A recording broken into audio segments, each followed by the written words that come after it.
நாம இன்னைக்கு ஒரு முட்டையிலிருந்து வந்த அழகான குழந்தைய பத்தின கதையை பார்க்க போறோம். ஒரு ஊர்ல ஒரு ராஜா ராணி இருந்தாங்க. அவங்க 2 பேருக்கும் குழந்தை இல்லைன்ட்டு தினமும் வருத்தப்படுவாங்க. ராஜா எவ்வளோ சமாதானப்படுத்தினாலும் ராணி சமாதானமே ஆக மாட்டாங்க. அப்படி ஒரு நாள் திடீர்னு போர் வரவும் ராஜா ராணி கிட்ட சொல்லிட்டு போருக்கு கிளம்பி போயிட்டாரு. போர் ரொம்பவும் பயங்கரமா போயிட்டு இருந்துச்சு. அதனால ராணி ரொம்பவும் பயந்தாங்க.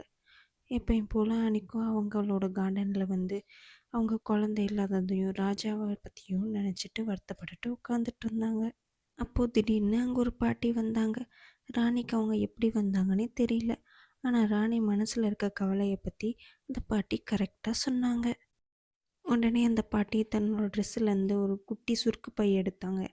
அதுக்குள்ளே இருந்து குட்டி பேஸ்கெட்டில் அதில் ஒரு முட்டையோடு கொடுத்தாங்க ராணிக்கிட்ட. இந்த முட்டையை நீ பத்திரமா வச்சிரு. அது கொஞ்ச நாளில் ஒரு குட்டி பொம்மையாக மாறும். அந்த குட்டி பொம்மை கூட உனக்கும் ஒரு குழந்தை உருவாகும். அப்போ உன்னோட குழந்தையும் அந்த பொம்மையிலேருந்து ஒரு குட்டி பாப்பாவும் மாறும். 2 குழந்தையும் ஒன்றா வச்சு வளருன்னு சொல்லிட்டு மறைஞ்சிட்டாங்க. ராணிக்கு இது எல்லாமே ஆச்சரியமாக இருந்தாலும் நம்பினாங்க. அந்த பாட்டி சொன்ன மாதிரியே கொஞ்ச நாளில் அவங்களும் கர்ப்பமானாங்க. அந்த குட்டி முட்டையிலேருந்து அழகான ஒரு குட்டி பொம்மையும் வந்துச்சு. ராணிக்கு இதை பார்க்க பார்க்க அந்த பாட்டி சொன்னது அத்தனையும் உண்மைன்னு தெரிய வந்துச்சு. அந்த பாட்டி சொன்ன மாதிரி அந்த பொம்மையையும் ஒரு குட்டி பேஸ்கெட்டில் போட்டு அது மேலே பட்டு துணியை போட்டு பூட்டி வச்சுருந்தாங்க. அதுக்கப்புறம் ராணிக்கும் குழந்தை பிறந்துருச்சு. அந்த பொம்மையும் ஒரு குழந்தையா மாறிடுச்சு. ராஜாவும் இதை பார்த்து ரொம்ப சந்தோஷப்பட்டார். தன்னோட 2 குழந்தைங்களுக்கும் பேர் வைக்கணும்னு சொல்லி சொன்னாங்க. அப்போ தான் அந்த பாட்டிக்கு ஞாபகம் வந்துச்சு. அந்த பாட்டி போகும்போது தொட்டிலில் ஒரு பறவையோட இறகு இருக்கும். அதை எடுத்து பறக்க விட்டினா நான் எப்போ இருந்தாலும் வருவேன்னு சொல்லி சொன்னாங்க. உடனே ராணியும் தொட்டிலேருந்து ஒரு இறகை எடுத்து பறக்க விட்டாங்க. அந்த முட்டையிலேருந்து வந்த குழந்தைய பார்த்துக்கிறதுக்காகவே தனியாக ஒரு நர்ஸ் வச்சுருந்தாங்க. அந்த நர்ஸ்கிட்ட குழந்தைய எப்படி பார்த்துக்கணும்னு எல்லாமே ராணி சொல்லி கொடுத்துருக்காங்க. கொஞ்ச நேரத்தில் ஒரு அழகான தேவதை இறங்குனாங்க. குழந்தைங்களுக்கு ஆசீர்வாதம் பண்ணாங்க. அப்போ தான் ராணிக்கு தெரிஞ்சிச்சு இந்த பாட்டி தான் அந்த தேவதைன்ட்டு. அந்த தேவதை ராணிக்கிட்ட சொல்லிச்சு, உன்னோட மகன் தானாக வளர்ந்துருவான்.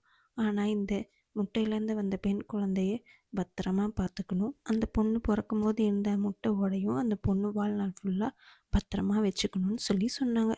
ராணியும் அதுக்கு சரின்னு சொன்னாங்க. கொஞ்ச நாள்லேயே ராணியும் உடம்பு முடியாமல் போயிட்டாங்க. அவங்க இறக்கறதுக்கு முன்னாடி நர்ஸுக்கிட்ட அந்த பெண் குழந்தைய பற்றின ரகசியம் எல்லாத்தையும் சொல்லிவிட்டு அந்த பேஸ்கெட்டையும் கொடுத்துட்டு இறந்துட்டாங்க. அந்த குட்டி பொண்ணுக்கு 10 வயசு ஆகும்போது அந்த நர்ஸ் அந்த பேஸ்கெட்டை கொடுத்து இதை நீ வாழ்நாள் ஃபுல்லாக பத்திரமா வச்சுக்கணும்னு சொல்லி சொன்னாங்க. ராணி இறந்த கொஞ்ச நாள்லேயே ராஜாவும் நாட்டு நல்லதுக்காக இன்னொரு கல்யாணம் பண்ணிக்கிட்டாங்க. அவங்களுக்கு முதல் மனைவியோட குழந்தைங்கள பிடிக்கவே பிடிக்காது. அவங்கள பார்த்தாவே திட்டிக்கிட்டு மிரட்டிக்கிட்டு அடிச்சுக்கிட்டு இருப்பாங்க. அப்படி தான் ஒரு நாள் அந்த குட்டி இளவரசியை திட்டிட்டு அடித்து விரட்டிட்டாங்க. அந்த குட்டி இளவரசியும் பெட்டில் படுத்துக்கிட்டாங்க. தன் அம்மா தனக்கு கொடுத்த அந்த பேஸ்கெட்லேருந்து ஒரு ஃபெதரை தூக்கி பறக்க விட்டாங்க. உடனே அந்த காட் ஃபேரி வந்தாங்க. அவங்க அந்த குழந்தைய சமாதானப்படுத்தி வா நம்ம தோட்டத்துக்கு போகலான்னு தோட்டத்துக்கு கூட்டிகிட்டு போனாங்க.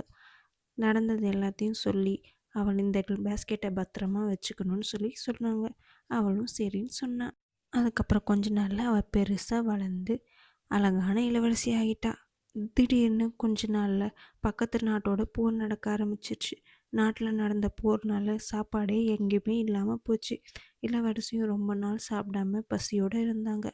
உடனே ஒரு ஃபெதரை தூக்கி போட்டு அந்த மேஜிக் ஃபேரியை வர வச்சாங்க. அந்த மேஜிக் ஃபேரிக்கும் நடந்தது புரிஞ்சுக்கிட்டு இதுக்கப்புறம் நீ இங்கே இருக்க வேண்டாம்னு சொல்லிட்டு அவரை வேறு இடத்துக்கு கூட்டிகிட்டு போகிறேன்னு மேஜிக் பண்ணி 2 பேரும் பறந்து போனாங்க. போர் ரொம்ப நாள் நடக்குன்றதுனால மேஜிக் ஃபேரி அவங்கள ஒரு காட்டுக்குள்ளே போய் தங்க வச்சாங்க. அவங்களோட ட்ரெஸ்ஸையும் வேலை செய்கிற பொண்ணு மாதிரி மாற்றிட்டாங்க. அதுக்கப்புறம் ஒரு குட்டியான கேஸ்கெட்டை கொடுத்து இதில் நீ என்ன கேட்டாலும் அது உடனே உனக்கு கொடுக்குன்னு சொல்லி அனுப்பி வச்சாங்க. அதுக்கப்புறம் அந்த ஊர்லேயே ஒரு வீட்டுக்கு வேலைக்கு சேர்ந்தாங்க. அந்த வீட்டில் துடைக்கிறது சமைக்கிறது எல்லா வேலையும் அந்த பொண்ணே பார்த்துக்கிட்டாங்க. ஆரம்பத்தில் கஷ்டமாக இருந்தாலும் அதுக்கப்புறம் அந்த வீட்டில் இருக்கவங்க கூட ஜாலியாக ஒன்றா சேர்ந்து எல்லா வேலையும் செய்ய ஆரம்பித்தாங்க. திடீர்னு ஒரு நாள் சோல்ஜர் ஒரு அனௌன்ஸ்மெண்ட் பண்ணாங்க. அதில் ராஜாவும் ராணியும் போரில் இறந்துட்டாங்கன்னு இப்போ அவங்களோட பையன்தான் அரசு நடத்துகிறான்னு சொன்னாங்க. அதனால் இளவரசர் டான்ஸ் பார்ட்டி நடத்த போகிறாருன்னு அதில் எல்லாரும் கலந்துக்கலான்னு சொன்னாங்க. தன்னை வளர்த்த ராஜா இறந்துட்டான்ட்டு அவர் தினமும் வருத்தப்பட்டா. அதுக்கப்புறம் அங்கே இருக்க பொண்ணுங்க அந்த பார்ட்டியில் கலந்துக்கிறதுக்காக அழகழகாக ட்ரெஸ்ஸும் தைச்சி கொடுத்தா. தனக்குன்னு யாருமே இல்லைன்னு சொல்லி அந்த கேஸ்கட் கிட்ட அழுதா. அப்போ திடீர்னு அந்த மேஜிக் ஃபேரி வந்தாங்க. நீ என்ன கேட்டாலும் இந்த பாக்ஸ் தரும், நீ அழ வேண்டாம், உனக்கு நான் இருக்கேன்னு சொல்லி சமாதானப்படுத்தினாங்க. அன்றைக்கி பார்ட்டி நடக்க போகுது.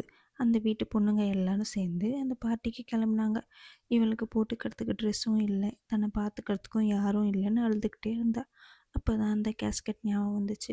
அதுக்கிட்ட எடுத்து தான் போட்டு போகிறதுக்கு ஒரு ட்ரெஸ் வேணும்னு சொல்லி கேட்டுக்கிட்டா. அப்புறம் வச்சுட்டா அதை. கொஞ்ச நேரத்துலேயே ஒரு அழகான பார்ட்டி ட்ரெஸ் அவள் கண்ணு முன்னாடி வந்து நின்றுச்சு. அவள் அந்த அரண்மனைக்கு போனால் அந்த ட்ரெஸ்ஸை போட்டுட்டு எல்லாரும் அவள் அழகையே பார்த்துட்டு இருந்தாங்க. அப்போ ராஜாவும் அவர்கிட்ட வந்து பேச வந்தாங்க. ராஜா அவகிட்ட எப்படி நீ தப்பிச்சு போனேன்னு சொல்லி கேட்டுட்டு இருக்கும் போதே அந்த ஃபேரி மேலேருந்து பறந்து வந்தாங்க. அப்போ சொன்னாங்க, இந்த பொண்ணு பக்கத்து நாட்டு ராஜாவோட பொண்ணு ஒரு மந்திரவாதிக்கிட்டேருந்து காப்பாற்றுறதுக்காக அவளை அந்த முட்டைக்குள்ளே ஒழிச்சு வச்சதாகவும், அதுக்கப்புறம் அவங்க அம்மா தான் அவளை வளர்த்தாங்கன்னு சொன்னாங்க. அதுக்கப்புறம் தான் இவங்களுக்கு எல்லாமே புரிஞ்சிச்சு. அதுக்கப்புறம் 2 பேரும் ஒன்றா சேர்ந்துட்டு டான்ஸ் ஆட ஆரம்பித்தாங்க.